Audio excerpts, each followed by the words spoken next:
Bonjour à toutes et à tous et bienvenue dans cette émission spéciale et à certains égards même révolutionnaire. Oui, il ne faut pas avoir peur des mots des fois parce que quand on a deux géants qui s'associent, ce n'est pas pour faire quelque chose de banal. Ces deux géants, vous les connaissez, c'est Aguerre et Trilux et ils ont quelque chose à vous proposer. Voilà, ensemble et donc c'est forcément révolutionnaire. Alors, nos invités sont là, ils représentent Aguerre et Trilux. Alors, il a fallu dire qui commence. Alors, on a fait pile ou face. Donc, c'est pour Aguerre, c'est pour vous, Christian Cuny, directeur grand compte tertiaire et prescription chez Aguerre. On va vous demander en quelques mots de resituer un petit peu qui est Aguerre quand même, société historique et familiale. Absolument. Aguerre Group est un fabricant et fournisseur de solutions pour l'installation électrique à destination des bâtiments à la fois résidentiels mais également tertiaires. Et juste pour faire un tout petit peu d'histoire, l'entreprise a été créée en 1955 par deux frères, Hermann et Oswald Aguerre, à l'époque implantée en Sarre, qui était une province à l'époque française en Allemagne. Et ensuite, il y a eu une deuxième implantation qui s'est faite à Obernai, en Alsace. Les deux frères se sont séparés. Et souvent, on nous demande finalement, est-ce que Aguerre est une entreprise allemande ou française ? C'est un peu des deux. C'est une entreprise européenne avec ces deux implantations. D'ailleurs, nous avons un statut très particulier de société européenne. Juste vous donner peut-être quelques chiffres. L'entreprise aujourd'hui, bien sûr, entre 1955 et aujourd'hui, la croissance a été extrêmement forte. Nous sommes aujourd'hui 11 500 collaborateurs, avec un chiffre d'affaires de plus de 2 milliards d'euros. Et nous sommes présents dans plus de 120 pays à travers le monde. Et nous disposons de 22 sites de production. Les principaux sont en Europe. Et d'ailleurs, l'un des principaux était pas très loin d'ici, à Obernai, avec près de 2500 personnes qui travaillent ici. Donc voilà pour la taille de l'entreprise. Mais ce que je voudrais souligner, c'est que malgré cette taille et malgré ces chiffres que je viens de vous donner, l'entreprise a malgré tout gardé cette consonance familiale, puisque à la tête de l'entreprise aujourd'hui, il y a le fils de l'un des deux fondateurs, qui est Daniel Aguerre. Et ça, nous en sommes très heureux, très fiers, clairement. Voilà pour l'entreprise en quelques mots. Vous dire aussi que, bien sûr, on connaît Aguerre sur la partie résidentielle depuis de très longue date. Le tertiaire, un petit peu plus récemment, quoiqu'on n'est pas novice sur le sujet, clairement. On a déjà des très très belles références. Et sur le tertiaire, on s'adresse à différents types de segments de bâtiments, mais un focus plus particulier sur les hôtels, le retail, les magasins, on va dire, et les bureaux. Et d'où d'ailleurs l'association qu'on a aujourd'hui avec Trilux sur cette partie-là, sur les bureaux. On propose un ensemble de solutions très complet, un spectre très très large, qui va du tableau de distribution, donc le TGBT, tableau général basse tension, jusqu'à des intensités de 2500 ampères, et on va jusqu'à, à l'autre bout, la prise électrique et l'appareillage, enfin l'ensemble de l'appareillage mural, prise électrique, interrupteur, etc. En passant par des solutions également de cheminement de câbles, goulottes, cheminement de câbles par le sol. Mais également, c'est ce qui fait l'objet de cette discussion aussi aujourd'hui, un ensemble de solutions qui permet de piloter et de gérer le bâtiment à travers notamment des produits communicants comme des produits KNX. D'ailleurs, je précise que Aguerre était l'un des fondateurs avec d'autres du protocole KNX en France. Voilà, en quelques mots. Quelques mots, le petit lien avec Trilux en face, avec Lionel Witkowski qui est le PDG de Trilux tout simplement. En quelques mots également, qui est Trilux ? Alors, le parallèle est surprenant, mais Trilux donc, est un des leaders du marché de l'éclairage en Europe. Mais nous sommes avant tout une société familiale. Ce qu'on appelle un petit peu le Mittelstand allemand. Donc nous avons, de par le monde entier, 5000 collaborateurs. Nous avons un chiffre d'affaires supérieur à 600 millions d'euros.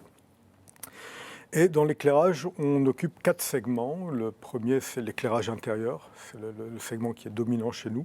Mais nous sommes aussi présents dans l'éclairage extérieur, dans tous les systèmes de commande pour l'éclairage, et enfin dans la partie émergente du métier qui sont les services associés.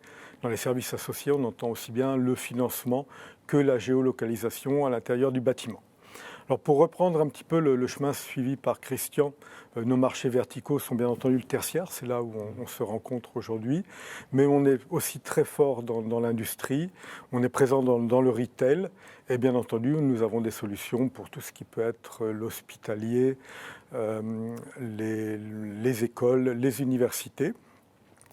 Et Trilux est une maison qui a maintenant 100 ans, c'est-à-dire qu'il y a 100 ans, et qui est située en fait à l'est du bassin de la Ruhr, en Allemagne. Et ce qui est amusant, c'est que c'est une région où il y a une forte concentration de fabricants, donc on est industriel, de fabricants de l'éclairage, qui au départ, il y avait une société, et puis petit à petit, les gens ont essaimé. Et puis, il y a quelques sociétés qui ont tiré leur épingle du jeu, et Trilux en fait partie. Voilà, donc quand on dit deux géants, hein, c'est pas, voilà, c'est un mot qui a tout son sens. Rapidement, donc on a vu deux sociétés avec des racines un petit peu en Allemagne et des racines familiales des deux côtés. Est-ce qu'il y a d'autres points communs qu'on peut tout de suite, comme ça, en vraiment deux mots, désigner? Alors, j'aime bien parler de notre ADN. Et c'est vrai qu'il y a un ADN qui est commun aux deux sociétés. Je pense que c'est l'envie de produire de la qualité de nos produits, l'expertise de nos équipes. On a plus que des vendeurs, on a des gens qui sont compétents dans leur domaine. Et aussi le côté rigoureux, aimer les choses bien faites. Et c'est toujours derrière les coopérations, il y a toujours une question d'hommes. Et puis, on a commencé à travailler ensemble et c'est vrai qu'on peut dire que la mayonnaise a prise et qu'aujourd'hui, nos équipes échangent régulièrement et on essaye justement d'apporter ce qui est une excellence dans le domaine de l'expertise, de les mettre en commun pour apporter la meilleure solution possible. Voilà, donc si vous aimez le travail de qualité, voilà, restez avec nous. On va vous proposer également, vous qui nous suivez, d'échanger avec nous via le chat. Hein. Vous pouvez poser des questions à nos invités sans aucun problème. J'ai la tablette, votre question, elle arrive ici sur la tablette. Et puis comme ça, vous pourrez interagir si vous avez un doute, une question, une précision à demander. Voilà, on pourra vous l'apporter. On va accueillir, messieurs, d'abord une invitée, c'est Christelle Bastard, alors qui est à distance. Voilà. Bonjour Christelle donc Bastard, responsable des études transverses et prospectives chez CBRE. On va parler un petit peu du contexte de l'immobilier de bureau. Déjà en deux mots pour commencer, qu'est-ce que vous faites chez CBRE? Alors écoutez, déjà merci de m'accueillir pour ce webinaire. CBRE, nous sommes une société de conseil, un numéro mondial du conseil et de la transaction en immobilier d'entreprise. Et moi, je suis au département research.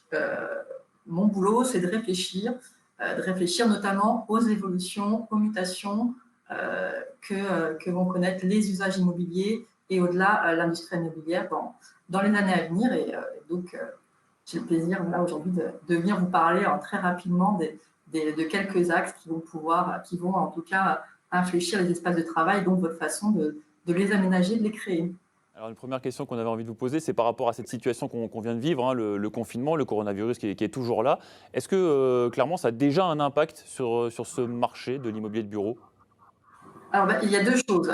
Moi, je te dis souvent que le Covid, la crise du Covid, d'abord, est un peu un accélérateur des mutations qu'on a pu commence à connaître l'immobilier avec la révolution de l'usage.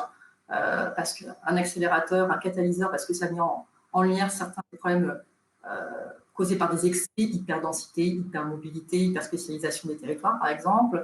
Ça va aussi accélérer certains changements sociétaux, la recherche d'un équilibre, vie personnelle, vie pro, du bien-être, les problématiques de consommation, frugalité. Ça va infléchir des tendances, par exemple. On va parler tout à l'heure un peu plus avant des problématiques de bien-être au travail, mais ce sera un peu moins de cocooning, moins de confort, et puis davantage sans doute de sanitaire et puis aussi d'efficacité pour les entreprises, parce qu'il y a une raison quand même, l'impact en tout cas immédiat très clair qu'on voit pour l'instant du Covid, c'est la crise économique qui, au-delà de se profiler, est maintenant aujourd'hui bien présente et qui va avoir un impact immobilier. L'immobilier, je le rappelle, c'est quand même le deuxième facteur de coût pour les entreprises. Donc forcément, actuellement, les entreprises sont très clairement en train de réduire la valeur sur leur immobilier et ça va impacter très fortement les marchés. Maintenant, j'ai envie de dire, tout ce qui est relatif aux mesures de distanciation sociale, ça n'a qu'à temps. Et c'est pour ça que nous, chez CBRE, on essaie déjà de se projeter dans l'après et de réfléchir à ce qui va rester et comment demain on va vivre les espaces de bureaux et comment donc il faut les concevoir pour se préparer à cet avenir. Dans ce que vous dites, on sent qu'il y a besoin peut-être de flexibilité encore plus grand finalement. Voilà, il va falloir s'adapter, parfois confinement, reconfinement par exemple, pour reprendre l'exemple de la Covid-19. Là, la flexibilité, c'est un point aussi central de ce qui nous attend? Alors très clairement, ça c'était une tendance quand même qui était déjà là, extrêmement forte, installée, mode du flex office et autres. Ce qu'il faut comprendre, c'est que la crise économique, ça va surtout être pour les entreprises beaucoup plus d'incertitude, beaucoup moins de visibilité. Donc forcément, quand on n'a pas de visibilité, il faut qu'on soit actif, il faut en effet qu'on soit flexible. Donc il va y avoir un vrai besoin de flexibilité et de facilitation dans la gestion, la gestion immobilière des entreprises. Et au-delà de ça, aussi dans les bureaux, dans les espaces de travail, à l'échelle des immeubles. Il va falloir avoir des espaces qu'on peut reconfigurer, cloisonner, ouvrir en fonction des besoins, des impératifs sanitaires qui apparaissent, qui se paraissent, et au-delà d'une réallocation des espaces privés, publics, et puis aussi pour les investisseurs, pour les actifs, pour demain les repositionner plus facilement sur leur marché, la possibilité aussi de changer les usages. Ce sera un élément vraiment, je pense, essentiel, la flexibilité, pour lutter contre l'obsolescence des bâtiments. Oui, on a vu aussi que les entreprises découvraient que le télétravail, c'était pas si mal. Là aussi, c'est une concurrence, on va dire, pour l'immobilier de bureau. Ça veut dire quoi? Ça veut dire moins de mètres carrés, ça veut dire d'autres agencements. Quel va être l'impact de ce télétravail si, pour peu que ça continue à se développer? Parce qu'on a vu qu'il y en a plein qui aiment bien retourner au boulot quand même. Mais alors, télétravail. Pourquoi télétravail? Réduction des coûts immobiliers, et vous voulez quand même faire plaisir à vos salariés, vous pouvez quand même un peu répondre à cette problématique besoin de bien-être. En effet, le télétravail, ça peut sembler être la formule magique. Maintenant, je dis attention, l'impact du télétravail sur les besoins immobiliers n'est pas si évident, parce qu'en effet, tout dépend des formules de télétravail que vous mettez en place. C'est pas parce que les gens ne sont pas là 2 jours par semaine que vous allez réduire vos espaces par 2, par 3 en tout cas, ça c'est très certain. Et puis au-delà aussi, les règles sanitaires qui vont quand même, si elles seront plus si fortes, vont perdurer, vont mettre quand même un stop vraiment très clair aux logiques de densification. Donc, alors peut-être qu'on aura moins besoin d'espace à cause du télétravail, mais demain, on va dédensifier aussi des espaces qui étaient devenus très, très concentrés dans les nouveaux agencements de bureaux. Donc, ce n'est pas du tout évident de voir quel sera le résultat à terme en termes de balance. C'est quelque chose sur lequel il faut se pencher. Enfin, l'espace de bureau n'est pas mort. Ça, c'est vraiment un message fort qu'on dit chez CBRE. Il y a encore de l'avenir pour les immeubles de bureaux. il n'est pas mort, mais il faut le rendre peut-être plus attrayant d'une certaine façon pour le salarié. Très clairement, là, ce qu'on dit, c'est que en fait, demain, c'est pas qu'il n'y aura plus d'espace de bureau, c'est qu'on va proposer aux salariés une multitude d'espaces à disposition. Travail à domicile, travail dans des espaces de relais, travail dans les sièges. Donc, si on veut que les salariés reviennent dans les sièges, il faut en effet que ces espaces soient extrêmement attractifs. Et là, on n'est plus vraiment dans un enjeu. Avant la crise, on était en enjeu RH, attirer les meilleurs talents. Maintenant, l'idée, c'est voir les salariés au bureau. Parce qu'en termes de productivité, de travail d'équipe, d'engagement, d'implication, c'est quand même pas la même chose des équipes qui ne se voient jamais, qui sont toujours en distanciel, et des équipes qui sont en présentiel. Donc demain, les entreprises vont vraiment avoir besoin de convaincre leurs salariés de revenir dans les bureaux. Et oui, du coup, il va falloir des espaces attractifs qui offrent du bien-être, du confort, la modularité et plein de choses comme ça. Ça, c'est très important. Est-ce qu'il y a des labels qui existent ou qui se mettent en place par rapport à ça, par rapport à ce confort de travail, cette attractivité du travail au boulot, justement? Oui, en fait, il y a déjà des labels qui existaient depuis longtemps, tous les labels HQE, développement durable, le label WELL, plein de labels aussi autour de la connectivité comme Wire. Et puis, ce sont des éléments qui vont être très importants aussi, parce qu'on parlait incertitude économique. Lisibilité, visibilité, ça va devenir des éléments importants de sécurisation des acteurs. Et donc, bien entendu, dans ce cas-là, les labels ont vraiment toute leur place pour sécuriser les parties en présence, que ce soit les utilisateurs, les investisseurs, les maîtres d'ouvrage. Donc, je pense qu'en effet, la tendance au label est quelque chose qui va pousser très fort dans les années à venir. Merci beaucoup, Christelle Bastard, d'avoir été avec nous pour poser un petit peu un cadre, on va dire, sur cet environnement de l'immobilier de bureau. En studio, nous a rejoint Camille Deleforti, chef de groupe Smart Home et Building Automation chez Aguerre. Un mot, on vient de parler de labels. Oui. Un mot justement peut-être supplémentaire sur ces labels qui existent. En fait, les labels sont très importants parce que ça permet vraiment d'amener une cartographie et de montrer que son bâtiment a des avantages. Donc c'est vraiment important d'amener ces labels. Il y en a 2 qui me viennent là spontanément. On a le LEED, on a le WELL qui a été parlé. Donc les labels sont de plus en plus en train de tourner vers le bien-être. C'est-à-dire avoir un espace de travail qui soit tourné vers le bien-être. On parle de plus en plus de solutions de flexibilité, etc. Donc il y a beaucoup de labels qui existent aujourd'hui et il faut vraiment se développer, c'est un gage de qualité en gros de son bâtiment. Lionel, pareil, dans la lumière aussi, il y a des labels aussi qui se développent, qui existent. Alors, on va retrouver exactement les mêmes labels parce que ces labels s'attaquent à 3 domaines qu'a nommé Camille, qui sont bien entendu les économies d'énergie, donc d'avoir des bâtiments dont la performance énergétique va être meilleure, qui évoluent beaucoup vers la qualité de l'environnement au travail, et Christelle Bastard en a parlé précédemment, et aussi un petit peu le côté environnemental. Et donc on a bien entendu Well, on a aussi Bream, qui est certainement un de ceux qui sont le plus présents, on a LEED. Et quand on regarde Well, c'est celui qui va, pour moi, au niveau de l'éclairage, peut-être apporter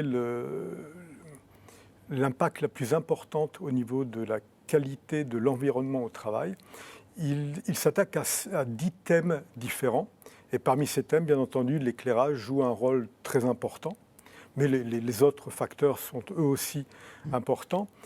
Et il ne faut pas sous-estimer l'action que peut avoir en fait les différents thèmes au niveau de l'environnement du travail. Et il y a eu une initiative qui a été prise par la Green Building Association, qui a en fait des tests. Et ce qui est très bien, c'est qu'ils ont, sous une situation qui était la situation existante avant que les travaux n'interviennent, recensé au niveau des utilisateurs du bâtiment leurs conditions de travail, donc quelles étaient l'impression, le niveau de satisfaction.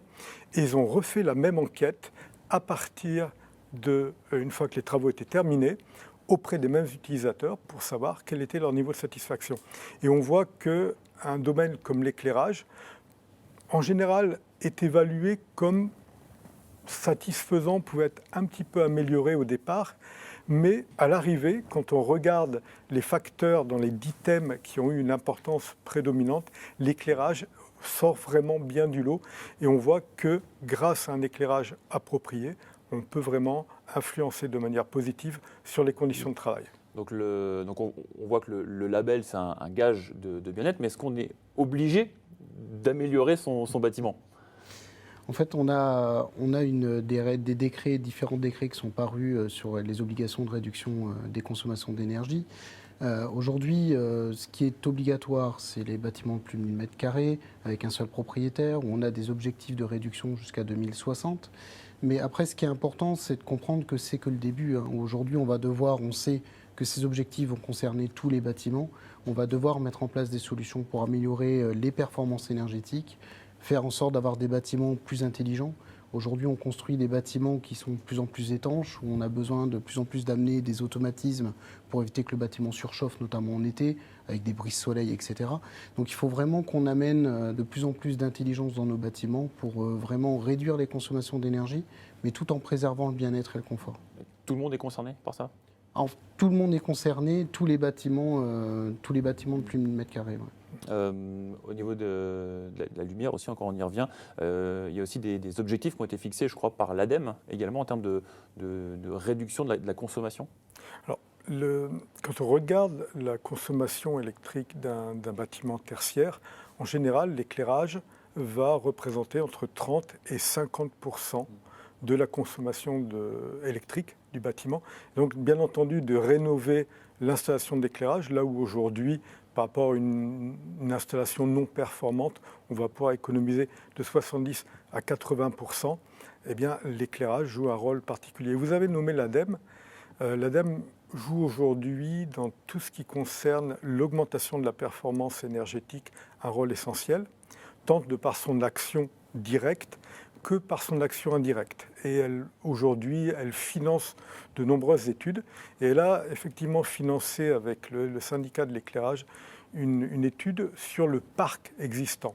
Et aujourd'hui, on constate que pratiquement 90% du parc tertiaire existant nécessite une rénovation.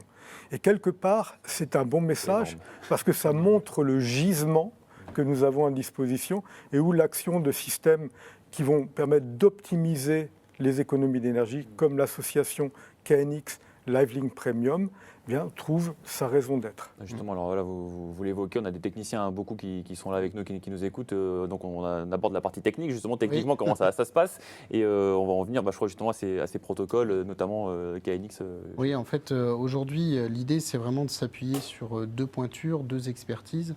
Donc déjà, la première pointure, c'est le KNX. Aujourd'hui, KNX, on est plus de 495 fabricants à fabriquer des produits KNX, donc ça montre aussi une certaine pérennité et une opérabilité entre les différents produits des différents fabricants, mais c'est aussi un gage de sécurité, parce qu'en fait KNX va permettre vraiment, c'est en quelque sorte la colonne vertébrale, c'est la colonne vertébrale qui va rassembler tous les éléments de chauffage, on va pouvoir récupérer tout ce qui est brise-soleil orientable, on va pouvoir piloter l'éclairage bien sûr, on va pouvoir récupérer l'ensemble des capteurs techniques d'un bâtiment. Donc ça amène vraiment cette colonne vertébrale. Et la deuxième pointure, c'est le DALI 2, où là, on a vraiment cette expertise DALI 2. Mais là, Lionel en parle beaucoup mieux que moi. Donc, je vais laisser Lionel nous présenter un peu plus DALI 2. Et parce que DALI 2, c'est plus pour l'éclairage. Pour l'éclairage, voilà. Donc, s'il y a un DALI 2, c'est qu'il y a un DALI 1, j'imagine, comme les Rambo, les Rocky, les Terminator. On est passé à la suite. DALI 2, le retour. Qu'est-ce qu'il a de mieux, donc, ce DALI évolué? Alors, j'aimerais bien vous parler du DALI 3, mais je vais commencer par le DALI 1. Et en fait, donc DALI est un acronyme. C'est l'acronyme pour Digital Addressable Lighting Interface. Et c'est un protocole qui a été mis en place par l'industrie de l'éclairage, au départ, pour permettre justement que les appareils d'éclairage communiquent entre eux. Alors comme toute initiative au départ, c'est parfois un petit peu chaotique. Et c'est vrai que quand aujourd'hui avec Camille, on fait l'analyse de DALI, on voit que c'est quand même c'était au départ très limité uniquement aux appareils d'éclairage en eux-mêmes. Et surtout de par le démarrage qui s'est fait de manière, pas empirique, mais peut-être pas autant ordonné qu'au niveau du KNX, eh bien, on avait parfois au niveau des compatibilités dans certains domaines des choses limites. Voilà. Et DALI 2 a été créé justement pour pallier à ça. Donc, le premier avantage de DALI 2, c'est que c'est extrêmement normé. Les tests de qualification sont beaucoup plus poussés. Il faut aussi recevoir un agrément de la part de DALI. Et donc, on a aujourd'hui des appareils dont on sait que les jeux d'instruction sont bien fixés et on est sûr de l'interopérabilité entre eux.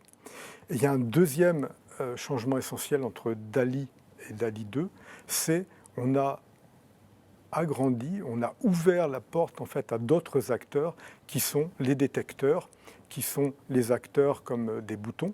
Et on va pouvoir aujourd'hui avoir un microcosme regroupé autour de DALI, dont on est sûr que tout va bien se passer, mais qui est beaucoup plus large qu'avant, qui regroupe tout ce dont on a besoin pour optimiser une installation d'éclairage. Et c'est là qu'on en vient donc au croisement entre DALI 2 et KNX, parce qu'ils sont capables de communiquer. Oui, alors pas directement. Pas direct. Bien sûr, utiliser des passerelles, mais on peut vraiment interagir entre les deux éléments. Oui. Et alors, ça va servir à quoi? Est-ce qu'on a un premier exemple du type de co-utilisation, on va dire, de ces deux Par exemple, si on prend un bureau individuel, comme on peut avoir dans nos sociétés, aujourd'hui, si on restait uniquement sur l'univers des gestion d'éclairage, on va pouvoir piloter l'éclairage. Par contre, on n'amène pas une certaine intelligence. KNX va nous permettre d'amener une intelligence, c'est-à-dire pouvoir prendre, par exemple, ce bouton, de récupérer l'information de présence ou d'absence du détecteur qui est connecté au bus DALI LiveLink, de récupérer cette information pour faire de la gestion énergétique, par exemple pour piloter les BSO, donc les brises-soleil orientables, donc qui vont permettre en fait d'assombrir ou pas, enfin de limiter l'apport naturel. Du soleil. Voilà. L'avantage avec ce bouton galerie KNX, c'est qu'on va pouvoir aussi amener des fonctionnalités supplémentaires. C'est-à-dire que plutôt que d'avoir quelque chose qui est figé par programmation, on va pouvoir aussi déroger ce fonctionnement. Par exemple, si moi, je ne supporte pas voir mon BSO qui bouge tout seul tout au long de la journée, ce qui est le cas de beaucoup d'utilisateurs, là, on va pouvoir amener cette dérogation, c'est-à-dire de pouvoir piloter son BSO en lien, donc toujours avec l'installation, avec les gestions solaires. Mais aussi pouvoir aussi lancer directement les scènes d'éclairage et le pilotage de l'éclairage qu'on peut avoir. Par exemple, de la dérogation. On veut faire de la dérogation, on va pouvoir faire de la dérogation. Donc c'est toutes ces petites fonctionnalités qu'on peut ajouter en plus dans l'installation KNX. Et pour ce qui est de la gestion de la lumière, on a entendu parler de LiveLink, Lionel. Alors, autant KNX va vraiment permettre d'appréhender le bâtiment dans sa globalité, autant LiveLink Premium va permettre de décharger KNX de toutes les fonctions qui ont trait à l'éclairage. Les fonctions qui ont trait à l'éclairage, ça va être de créer par exemple des scènes par rapport à une détection de mouvement, de savoir régler des niveaux d'intensité lumineuse, mais pas seulement de savoir les régler, mais aussi de savoir les réguler. Et ces fonctions sont intégrées dans le LiveLink Premium et on peut, parce qu'il faut peut-être ramener ou préciser un peu comment fonctionne l'éclairage, on a une norme qui est la 12464 qui en fonction d'une tâche visuelle, donc un travail de bureau par exemple, va prescrire des seuils de niveau d'éclairement, ce qu'on appelle nous les niveaux d'éclairement, c'est-à-dire la quantité de lumière qui va arriver sur ce qui est en face de moi. Et les cellules que l'on va utiliser, le pilotage, les algorithmes, sont vraiment bien précisément calés sur l'éclairage.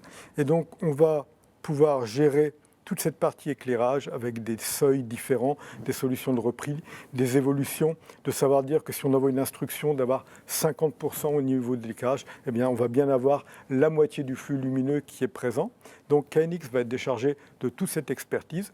Par contre, nous on va pouvoir utiliser l'expertise KNX pour inclure à l'intérieur du bâtiment cette partie éclairage. Je crois qu'il y avait des questions aussi de cycle circadien, où on peut moduler en fonction de la journée aussi, pour être un peu au plus près de notre cycle naturel finalement.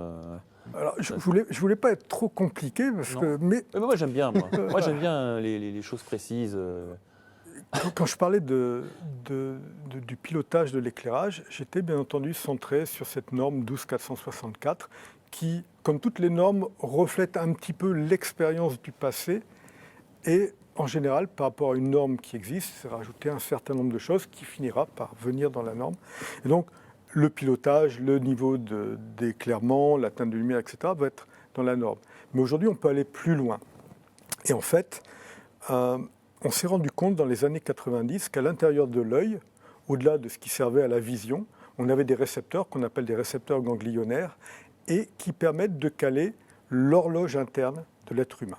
Alors tout être humain a un cycle qu'on appelle circadien sur 24 heures qui va évoluer, qui va gérer la production d'hormones. Et cette horloge interne, elle se recale toutes les 24 heures grâce à certaines radiations lumineuses. Lever du soleil, coucher du soleil, c'est pas le même. Et donc aujourd'hui, on va s'employer à essayer de faire venir la lumière naturelle à l'intérieur du bureau, mais ce n'est pas toujours possible. Et donc on va utiliser l'éclairage artificiel pour faire évoluer la lumière à l'intérieur du bureau de la même manière que le soleil à l'extérieur. Et c'est peut-être là où on retrouve, s'expliquait Camille, avec ce terme BSO. Voilà, avec les BSO, parce qu'à un moment donné, il va être intéressant, si vous avez un niveau de luminosité important, par exemple, d'activer les BSO, d'occulter l'arrivée de la lumière naturelle, mais bien entendu, vous avez besoin toujours de la même quantité de lumière. Et voilà, on va la compenser, et en plus avec la bonne teinte de lumière. C'est magnifique. Ça me plaît beaucoup. Est-ce qu'on aurait pu faire autrement, avec gestion de la lumière, programmation est-ce qu'on avait On peut toujours faire autrement. Quasiment en utilisant plein de relais, plein de minuteries, faire un petit bricolage. Non, en fait, là, l'idée, c'est vraiment de capitaliser sur quelque chose qui est sûr, qui est flexible. C'est qu'on a la partie gestion de l'éclairage qui est gérée par le DALI dans son autonomie. On a la partie boutonnerie sur KNX qui permet de centraliser. C'est qui nous amène beaucoup plus de flexibilité.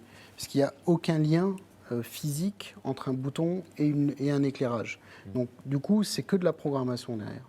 Et l'avantage que ça amène, c'est qu'on va pouvoir, on parlait tout à l'heure de flexibilité, on va pouvoir amener de la flexibilité dans les bureaux, faire du recloisonnement, remoduler les espaces, et tout ça sans modification particulière de câblage au niveau des boutons. Ouais, on n'a pas besoin de refaire une saignée dans le mur pour tout refaire.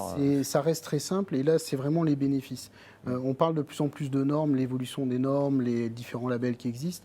Là, l'avantage, c'est qu'on conçoit un bâtiment qui est évolutif. C'est-à-dire qu'on va pouvoir le faire évoluer par rapport aux différentes normes qui amènent qui vont arriver et qui arriveront de toute façon. C'est juste une histoire de reprogrammation. Finalement, on n'a même plus besoin Voilà, de changer. On ne c'est change ça. plus rien en fait à l'installation. Non, quoi. non. Et On a un grand open space, on veut faire 2-3 bureaux. on peut Ça marche reconfigurer aussi, on directement. peut revenir dessus sans problème. Et on peut même ajouter un élément qui est important en rajoutant juste, bon, ici c'est un petit serveur web, hein, donc c'est ce qu'on appelle chez nous Domovea. Donc en fait ce serveur a particularité, c'est qu'il va permettre aussi à l'utilisateur de pouvoir piloter son bureau et uniquement son bureau au travers d'une application. Mais là de piloter tous les éléments constituant son bureau, donc aussi bien l'éclairage, le chauffage, les BSO, les différentes scènes d'éclairage LiveLink. Donc ça amène aussi en plus un confort supplémentaire, on va dire un petit plus dans la gestion du bâtiment. Et si on a envie de créer un petit peu des scénarios, comme on dit, au fil de la journée, comment ça se passe à ce moment-là, c'est qui prend la main? Alors, l'éclairage va prendre la main. C'est l'éclairage. Donc c'est LiveLink qui va prendre la main sur. Je voulais souligner ce dont on parlait, qui était l'évolutivité. Et la mise en commun de ces deux systèmes va faire que l'évolutivité ne va pas se traduire par de la complexité. Au contraire, on reste simple. On reste simple à deux niveaux, dans la mise en œuvre, mais peut-être qu'on y reviendra un petit peu plus tard, mais aussi dans l'exploitation. L'idée, c'est de dire, à un moment donné, on peut changer l'activité qui va avoir lieu dans le local, et il peut être nécessaire de changer les niveaux d'éclairement. Eh bien, avec le système LiveLink Premium, avec une simple tablette, la personne qui est chargée de l'entretien du bâtiment, ou tout au moins de charger à veiller à ce que tout se passe bien, va pouvoir, avec la formation qui va bien avec, eh bien, au travers d'une simple tablette, pouvoir faire les réglages nécessaires pour se caler sur l'évolution du local. Alors ça, c'est de manière générale.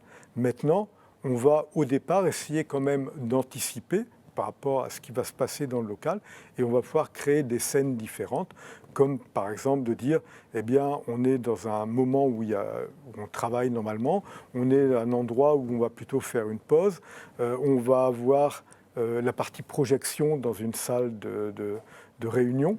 Donc on va créer effectivement des scènes, et non seulement on va pouvoir créer des scènes, mais on peut en plus créer des séquences, c'est-à-dire que le système LiveLink Premium peut même aller jusqu'à charger un calendrier et donc pouvoir anticiper sur certains moments, sur certains jours, et le tout au travers je n'emploierai même pas le mot programmation, mais simplement du paramétrage. Donc, si on résume là en quelques mots, tous les bénéfices qu'on a pu évoquer de manière un petit peu plus technique, bien-être, confort visuel, le côté pratique, flexible, de pouvoir réorganiser comme on veut les espaces de travail. Qu'est-ce qu'on avait d'autre? On avait le cycle circadien, ce qu'on expliquait tout à l'heure, la gestion des blancs de la lumière, ce qu'a expliqué Lionel. Voilà. Alors maintenant, sur la partie, je dirais, installation, ce qui serait bien, c'est d'avoir un petit exemple pratique, je dirais, sur un immeuble de bureau classique, moyen, lambda. Si on prend un bâtiment, par exemple un bâtiment de 2000 m², donc il y a à peu près 500 dalles lumineuses, hein, c'est bien ça Lionel? Oui, dans mes souvenirs d'éclairage.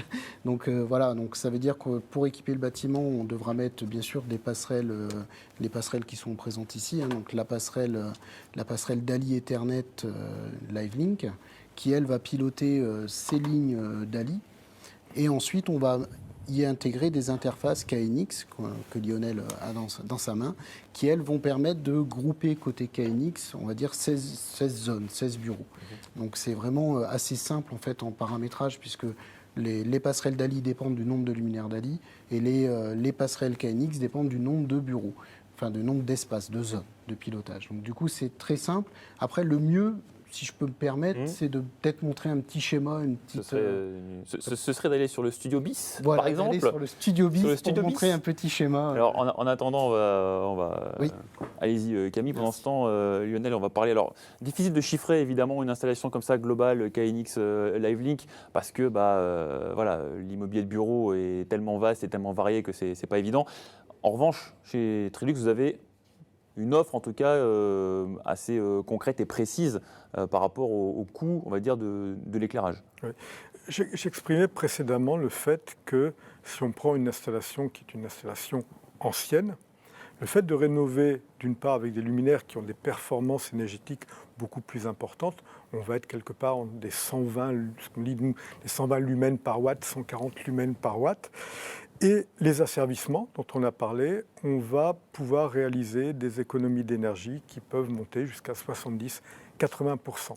Donc par rapport à ces économies d'énergie, on est sur des installations qui peuvent, selon les cas de figure, s'amortir entre 3, 4, 5, 6, 7 ans. Par rapport à ça, le temps d'amortissement peut être jugé un petit peu long. Et on parlait de l'influence du Covid-19 sur l'univers du bureau. On sait très bien que dans la crise dans laquelle on se trouve actuellement, on peut être confronté à des trésoreries un petit peu exsangues.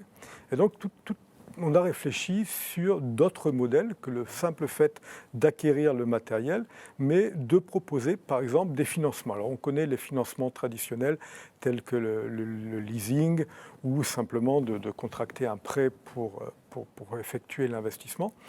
Nous, on propose aujourd'hui des locations, certaines formes de location, et une de ces formes de location, c'est ce qu'on appelle le pay-per-use, puisque cette location, quelque part, va dépendre du nombre d'heures d'utilisation de l'éclairage.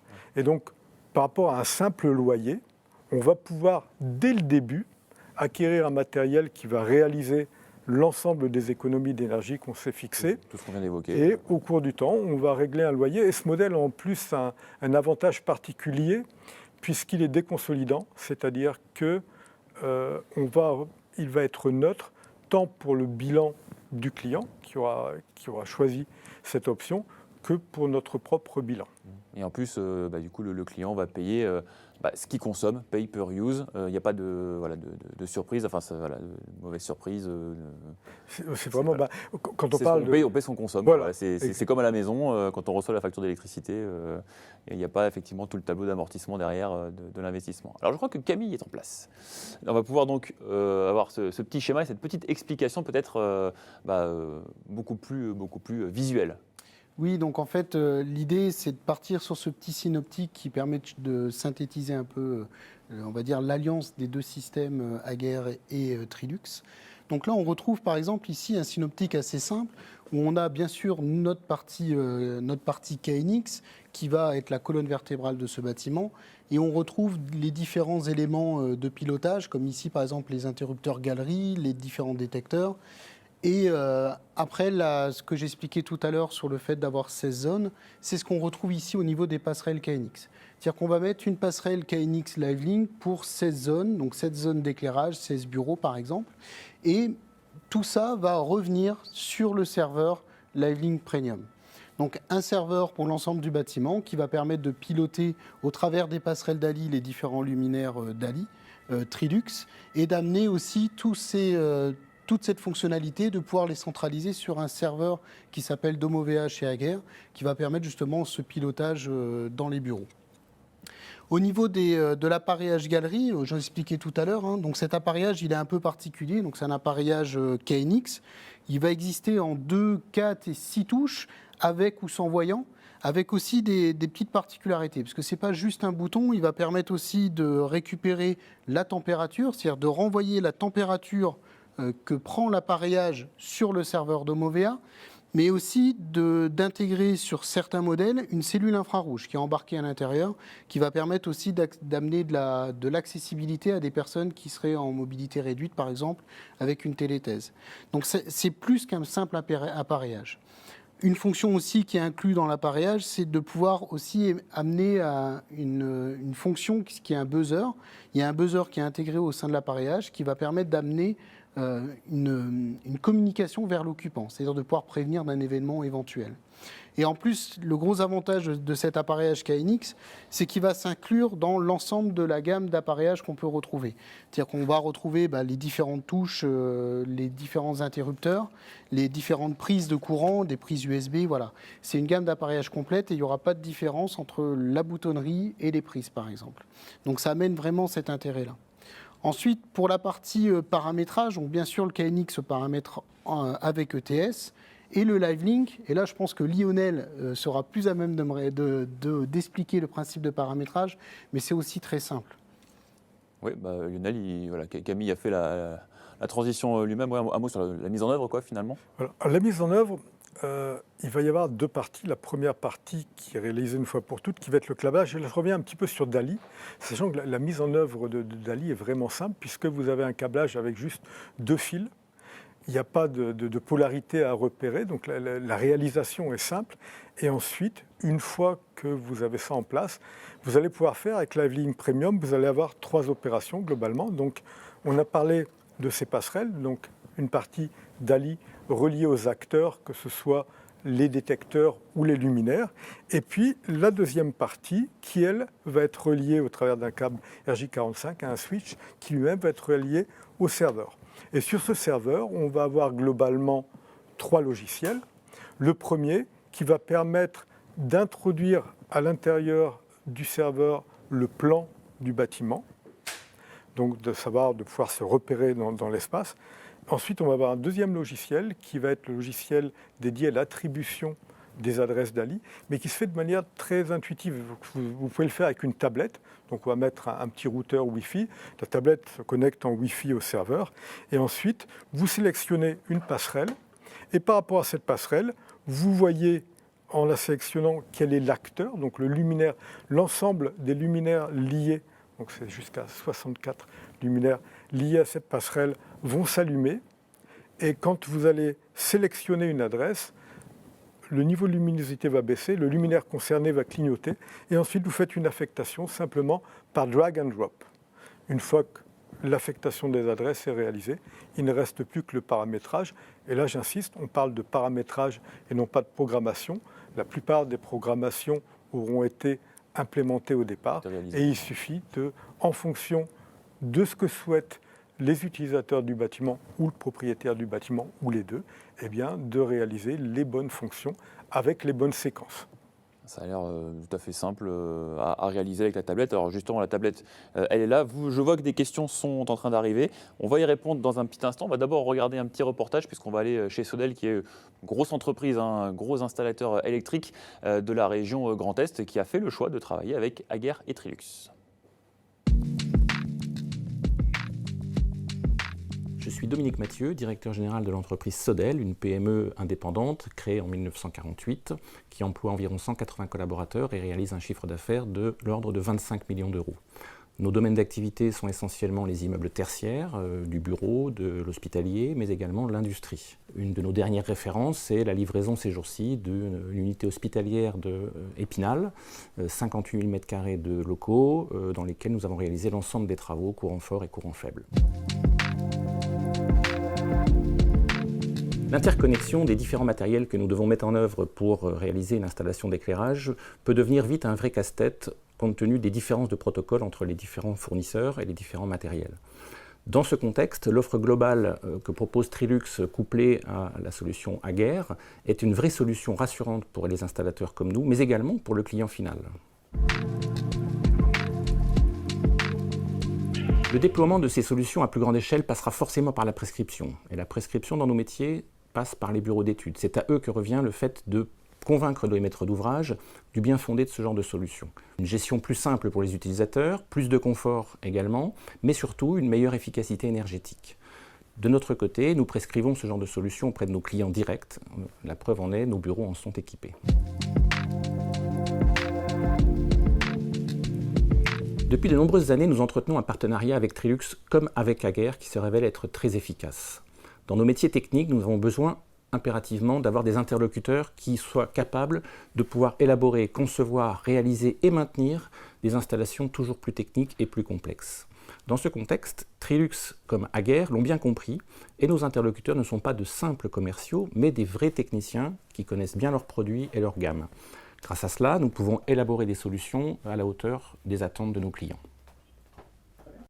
Le principe de qualité qu'on évoquait dès le début de cette émission. Christian Cuny donc, est revenu parmi nous en plateau. Je rappelle, un directeur grand compte tertiaire et prescription chez Aguerre.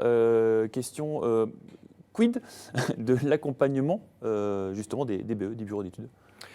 Pour l'accompagnement, parce qu'effectivement, ce sont des solutions qu'il faut étudier dès le départ. Et c'est vraiment l'idée qu'on a eue avec Lionel, c'est mettre en place l'ensemble des moyens pour les accompagner. Et là, j'aurais deux réponses. La première, c'est de dire, bien, on a des formations qui ont été mises en place dans l'ensemble de nos centres de compétences en France, puisque nous avons 7 centres de compétences. Dans chacun de ces 7 centres de compétences, dans les principales métropoles, nous dispensons des formations KNX avec 3 niveaux, qui sont partenaires, advance et tutor. Ça, je dirais que c'est la première réponse. La deuxième réponse, c'est que on a des chargés de projets tertiaires qui, bien sûr, là aussi, connaissent parfaitement KNX et qui sont autant de supports locaux en région pour aider pour ce type de projet. Et une précision également, dans le cas de projets un peu plus complexes, on peut s'appuyer sur un réseau d'intégrateurs. On a une trentaine d'intégrateurs qui permettent de réaliser des ensembles beaucoup plus complets. Est-ce qu'il faut des compétences particulières pour ce type d'installation ? Oui, absolument, oui. Mais pour autant, ça dépend effectivement de la complexité du bâtiment. Encore une fois, soit ça peut être de la formation, soit effectivement l'assistance par les intégrateurs, le réseau d'intégrateurs. Alors, comme promis, je vous disais, on va se pencher un petit peu sur les questions qui nous arrivent sur le chat. Question de Marc, alors ça, ce sera pour Lionel. Quels sont les avantages du HCL, le cycle circadien ? D'accord. Alors, on en a parlé brièvement par rapport à l'horloge interne. En fait, quand on parle de la lumière a 3 effets. Elle a un effet visuel, c'est voir, reconnaître, s'orienter. Elle a un effet biologique, c'est celui qu'on a décrit avec le pilotage, le recentrage de l'horloge interne. Mais elle a aussi elle joue sur le plan psychologique.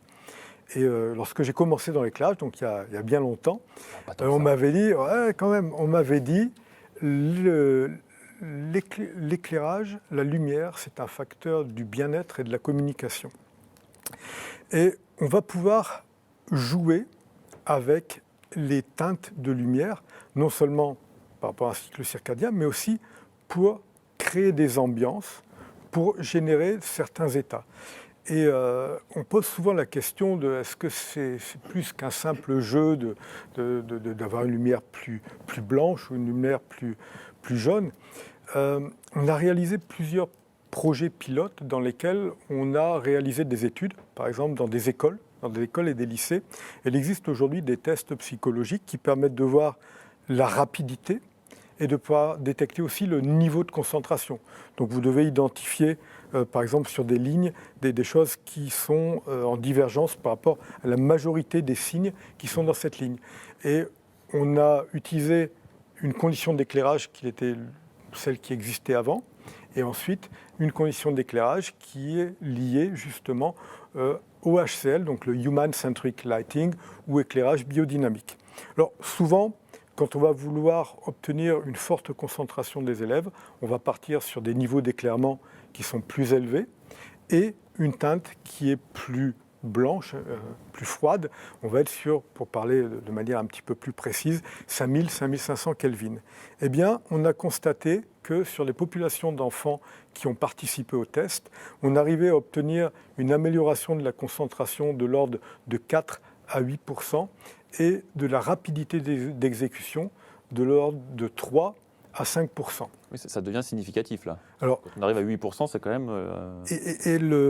On se rend compte aujourd'hui de plus en plus dans l'industrie de cette importance parce que au niveau des postes de montage, par exemple, lorsque vous essayez de réduire le taux de rebut, c'est-à-dire d'augmenter en qualité, eh bien, on va voir que le bon éclairage va jouer un rôle important. On peut lancer un débat, mais on n'aura malheureusement pas le temps aujourd'hui, sur la qualité d'éclairage lorsque vous travaillez en 3/8.